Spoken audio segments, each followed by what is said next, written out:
ఆలోచిస్తే ఎంత అజ్ఞానంలో ఉన్నారో చూడండి జనులు. వాస్తవంగా ఈ శరీరం అనేది ఎట్లా యూనిటీ, అనేక అవయవాలు ఉన్నాయండి మనకి, 11 ఇంద్రియములు ఉన్నాయి. అయినప్పటికీ అన్ని కూడా ఎట్లా ఉంటాయి తెలుసిన, యూనిటీ, చక్కగా ఐకమత్యంగా ఒకటికొకటి సహాయం చేసుకుంటాయి. కాలికి ముళ్ళు గుచ్చుకుంటే చెయ్యి వచ్చి తీసేస్తుందండి. చెయ్యికి ఏం పట్టిందండి? ఓ కాలు, నీకు ముళ్ళు గుచ్చుకుంటే నాకేమైనా దొరదా అంటుందండి అది? లేదా అది వచ్చి సహాయం చేస్తున్నది. కన్ను సహాయం చేస్తున్నది. హౌ మచ్ యూనిటీ ఇవ్వండి.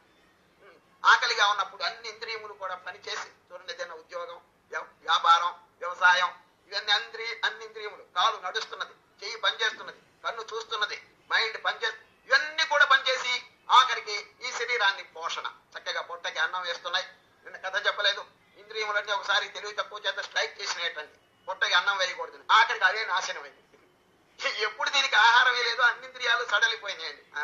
అందుచేత ఈ శరీరంలో గాని బయట గాని అంత ఏకత్వం ఉన్నది. కరెంట్ అనేది యూనిఫార్మ్ గా ఉంటుంది కానీ డిఫరెంట్ గా ఉండదండి. బల్బులు డిఫరెంట్ గా ఉండవచ్చు, ఉపాధులు రకరకాలుగా ఉన్నాయి.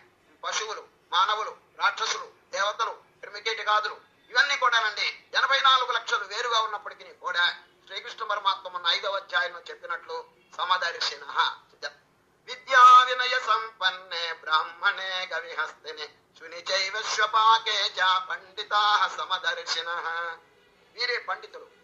కేవలం సాహిత్యం నేర్చుకున్న వారు పండితులని శ్రీకృష్ణ పరమాత్మ చెప్పలేదండి. ఆ పండిత శబ్దం అక్కడక్కడ నిర్వచనం చేసినారు. ఎవరు ఈ చనిపోయిన వారిని గురించి గాని ఉన్నవారిని గురించి గాని శోకింపరో వారు పండితులు అన్నారు ఒక చోట కదండి. అశోచ్యాన్ అన్వశోచస్వం ప్రజ్ఞావాదాంశ్చ భాషసే గతాసూన్ అగతాసూంశ్చ నానుశోచంతి పండితా. పండితులు అనేవారు ఏం అసలు పట్టించుకోరండి. ప్రపంచంలో ఎన్ని కష్టాలు వచ్చినప్పటికీ కారణం ఏమిటి చెప్పండి? మేరు పర్వతం మోస్తరు ఉన్నదండి వారి మనస్సు. నేను 6వ అధ్యాయంలో మొన్న శ్రీకృష్ణ పరమాత్మ ఏం చెప్పినారు? ఎన్ని యస్మిన్ స్థితో న దుఃఖేన కురుణాపి విచాల్యతే కురుణాపి దుఃఖేన న విచాల్యతే. భయంకరమైనటువంటి ఘోరమైనటువంటి దుఃఖం వచ్చి మీద పడ్డా కూడా వారేమి చెల్లింపరండి. ఇప్పుడు ఎవరైనా తిట్టారనుకోండి, సామాన్యుడు కంగారు పడిపోతాడండి. ఎవరైనా దూషించినా, తిట్టినా, అవమానం చేసినా వాడు